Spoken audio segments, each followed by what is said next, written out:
Thằng ăn mới phải à? Nhìn sang một cái nụ nó.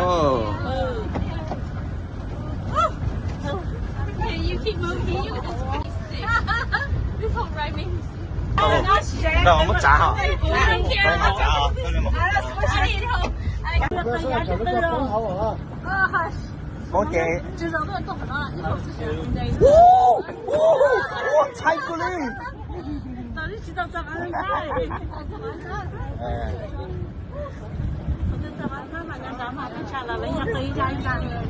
Dạ là.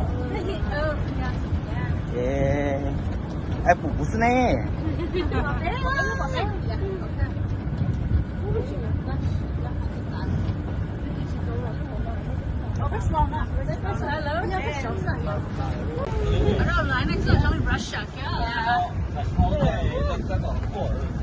nó cái hệ thống nó cho mình năng chi sea view nhớ cho Phuket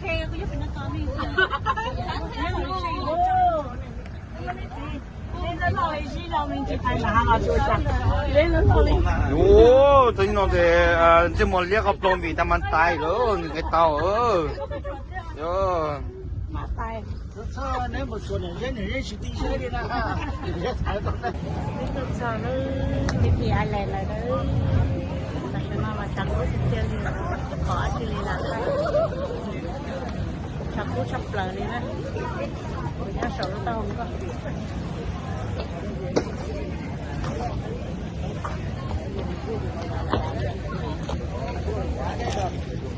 cho đi có sẽ bông trái nó làm sao có không nên mì là để tôi cho lúc thì ai này nó là nó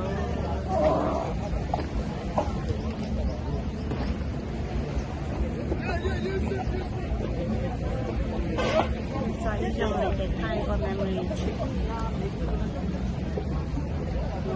cho đi thật thay nhớ trong Phuket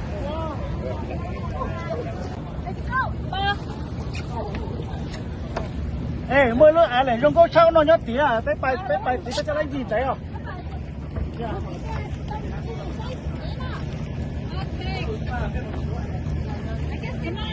thế đó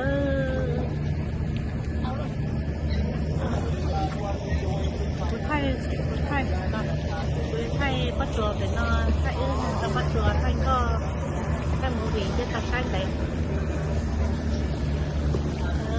cho đó xí mà giờ lúng gọt thôi xí mà giờ lúng gọt cho cái chuyện này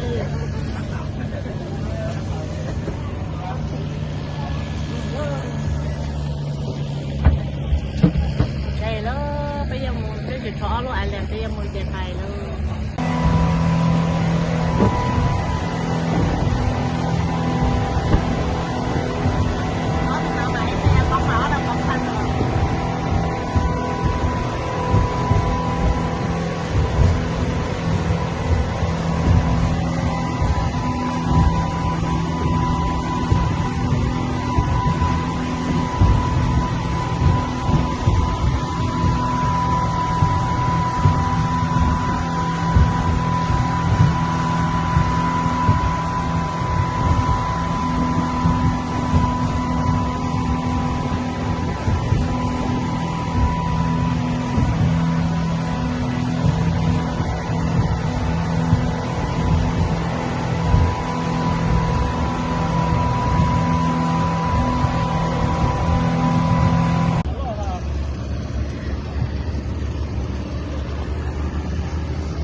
nhà rê nhà Joseph là bao lần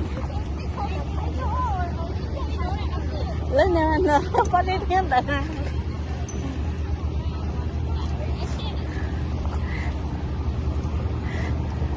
có gì nhiều tin sai như sản đó là gì hết cả nó có gì tên tin điện nó sao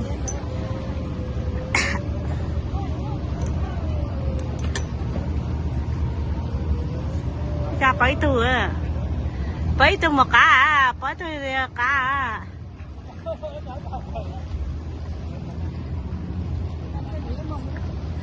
tôi sang thì là một cắt thu nào tao cũng phải bỏ lại cho lại phải thay này giờ lại cái gì phải bỏ một việc lại phải ôn nào của sao thằng kia là một tóc tóc hồ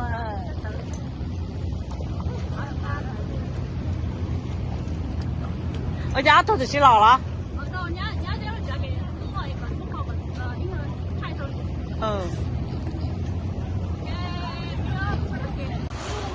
โอเคขอบคุณครับโอเค Thank you.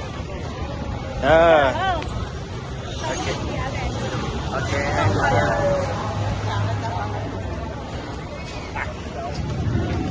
จ่ายจ่าย ไป ให้นั่งลูกค้าจ่ายยา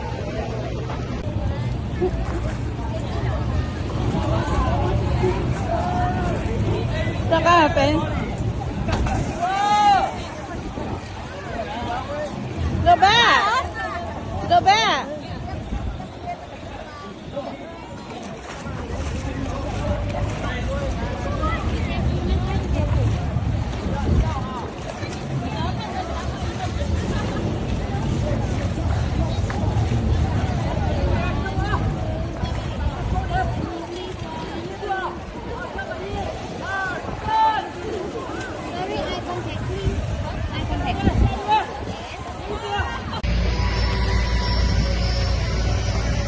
Có mỏ này là mỏ chị. Mỏ chị. Đừng có tiền đâu, bây giờ cho nó mỏ 2 chục lại nhá, còn thế à. Nó mỏ này nó về nè. Cho nó lấy bát tà nha, chú nữa. Nó mỏ này là lúc ở trong chục lại nhá, rồi à, ok. Bây giờ cho thì nó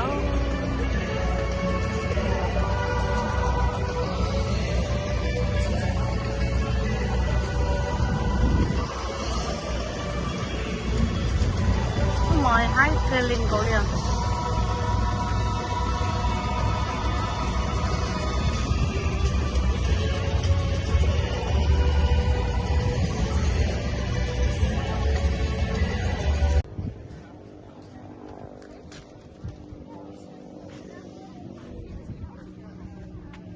cho này á chơi nó không thường cầu đấy nhất là sắp phục vậy.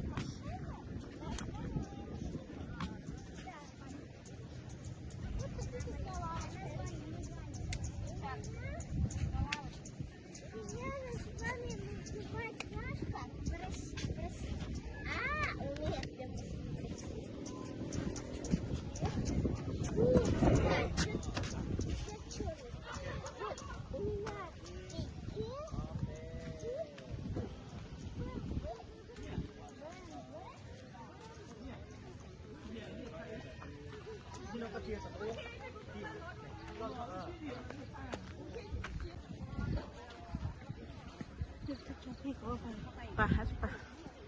Tôi chọn cho bà xem.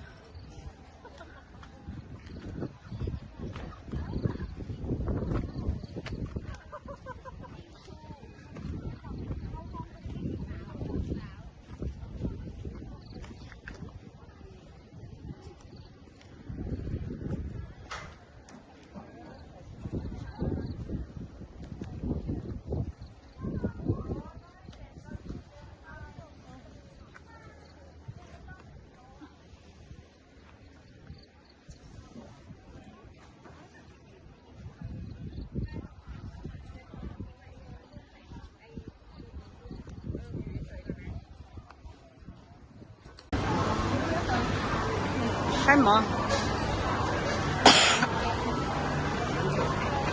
Lại năng cái khe nè. Lại năng cái khe nè. Cái từ khe nè.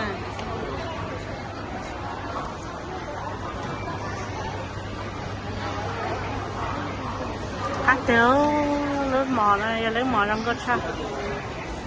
Cái nào, nó con nào nhỉ? Để liền nhau dưới con sẽ chở nó chỉ tạt, tụi cái xa xa lại vậy nè,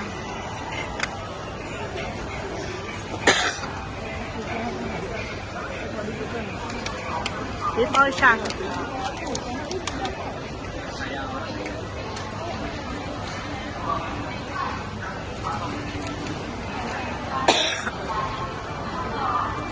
dưới coi em thấy một trò là khỏi mày vậy.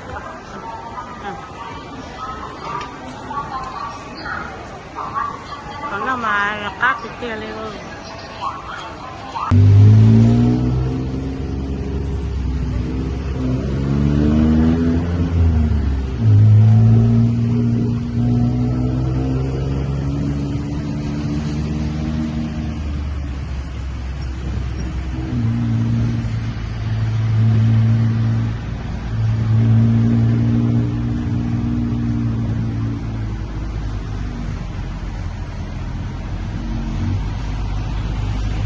Because we have to walk from here to the beach over there. That's fine. It's about 1 kilometer. Okay, yeah. This is normal. It's not crowded. Honestly, Use the restroom. Yeah, But up there we have a Okay, restroom. over there, yeah. I said, that looks like a lot of people. You can take the Oh, life yeah, ticket yes. off. I need to take it off. I don't want this. Guys, you can take the life ticket off. Yeah. We're gonna walk there. So what we do up there? You can wear like, if you're gonna drown, you're gonna drown and then we leave the stuff here. Yep, sure.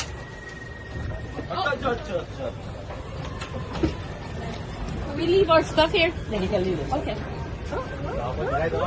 That's moving. Want to go to ball luôn. Cái này tay là khá nào đấy. Có vấn đề rồi tôi cho nó xỏ tao đi. Dạ lại là Phải lâu nữa. Ok, tôi là mở một. Ủa, chúng ta một đây với cái trăm muốn à? Còn nếu mà lại tàu có lại hay ở. What happened? You sure you're gonna get burned? Yeah. Ủa có quên không? Quên không anh à? Đó, cái đó tại phải không có một lớp. Mà tao nó mà tôi mà nó.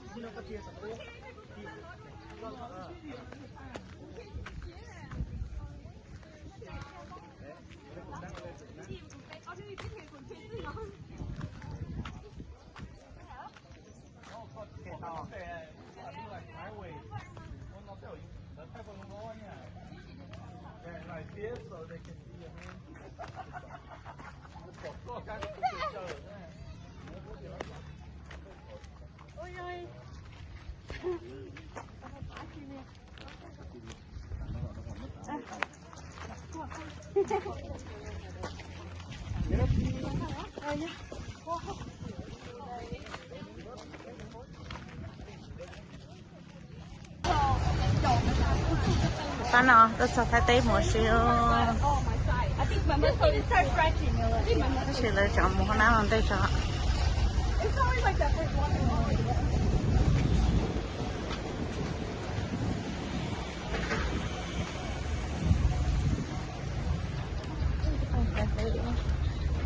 Turn back.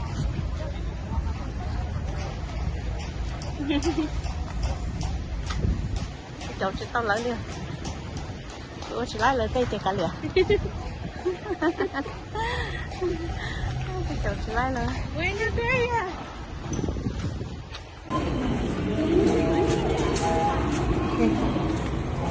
Đó.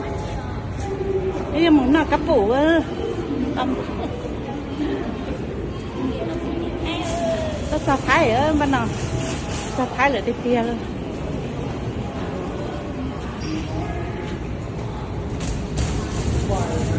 Wind can blow you.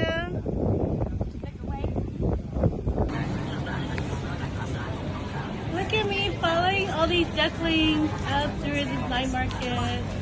They are just walking on by themselves. So much going on. Fighting each other.